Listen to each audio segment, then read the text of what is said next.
il existe une phrase que beaucoup de femmes répètent encore et encore. Une question qui, à première vue, semble simple et inoffensive. Pourtant, 93% des hommes l'ignorent complètement. Et ce n'est pas une exagération.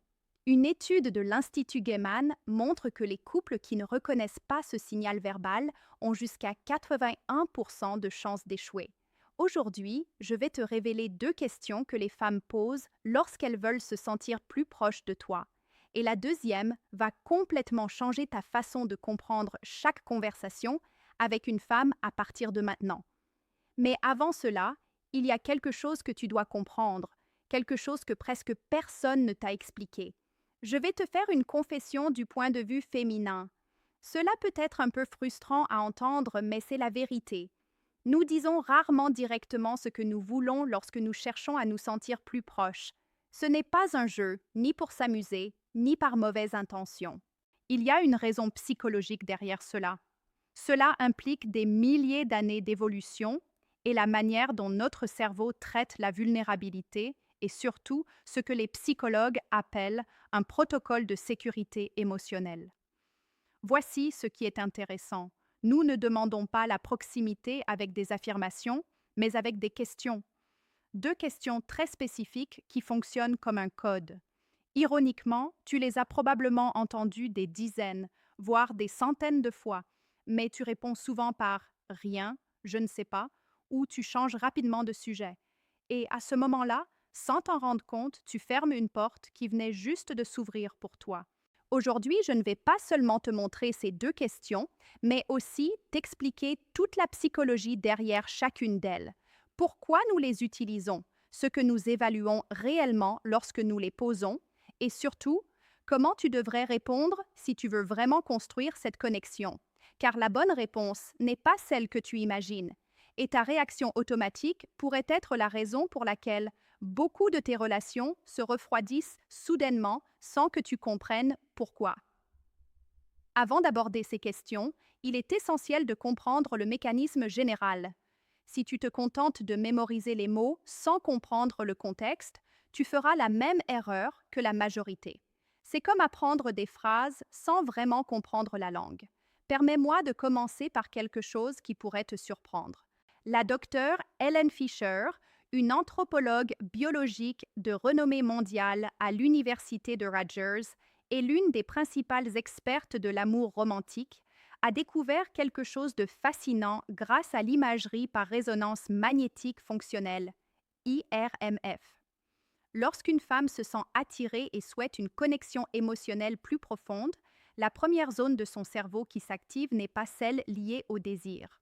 Au contraire, ce sont les régions liées au langage, les aires de Broca et de Wernicke, responsables de la parole et de la compréhension, qui s'activent en premier. Cela révèle quelque chose de très important. Pour beaucoup de femmes, la connexion commence par l'intimité communicative, non pas par le contact physique ou le regard, mais à travers les mots, et plus précisément à travers les questions. Alors, pourquoi des questions plutôt que des affirmations? C'est là que cela devient encore plus intéressant. La psychologue évolutionniste Marianne Fieser explique que, au fil de l'évolution, les femmes ont développé des mécanismes pour évaluer avant de s'ouvrir émotionnellement. Ce n'est pas une tendance moderne, mais un mécanisme de survie. Pendant des milliers d'années, choisir le mauvais partenaire ne mettait pas seulement en danger le bien-être émotionnel, mais aussi la survie, la descendance et la stabilité sociale.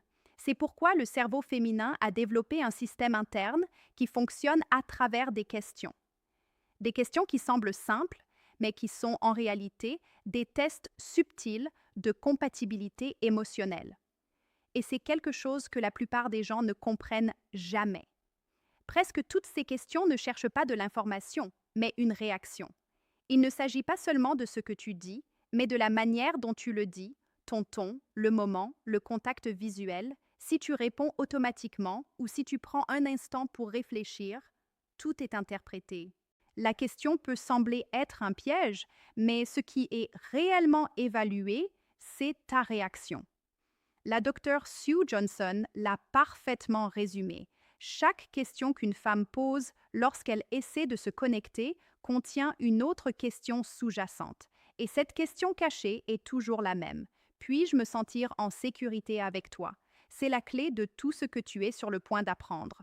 Passons maintenant à la première question. La première question qu'une femme pose lorsqu'elle veut se sentir plus proche est la plus simple au monde, tellement courante que tu l'as probablement ignorée des milliers de fois. Et c'est précisément pour cela qu'elle fonctionne comme un filtre. Seule une personne avec une véritable sensibilité et une vraie connexion en comprendra le sens. La question est: à quoi penses-tu? Oui, cette question que tu as entendue tant de fois, celle à laquelle tu réponds souvent distraitement en regardant ton téléphone.